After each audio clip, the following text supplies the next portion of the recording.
அந்த ரயிலில் இருக்கக்கூடிய பாத்ரூம் கிட்ட வரும் பொழுது அந்த பெண்மணி அந்த 2 பேர் அந்த பாத்ரூமுக்கு உள்ள தள்ளி அந்த பாத்ரூம்லேயே என்ன செய்திருக்காங்க, கற்பழிக்கப்பட்டிருக்கிறார். வந்த செய்தித்தாள்கள் வந்தது. இப்போ பெண்கள் எவ்வளவு தூரம் பாதுகாப்பாக இருக்கணும். பெண் எப்போதுமே பெண் தான். எவ்வளவு பெரிய ஆய்வாளர் இருந்தாலும் சரி, இன்ஜினியராக இருந்தாலும் சரி, மருத்துவராக இருந்தாலும் சரி.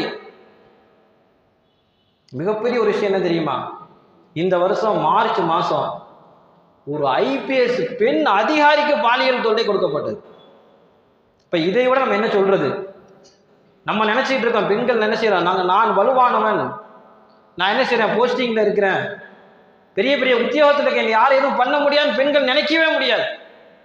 பெண்கள் எவ்வளவு உயரத்தில் இருந்தாலும் கூட அவர்கள் பலகீனமானவர்கள் தான், பெண்கள் தான் என்பதை உணர வேண்டும்.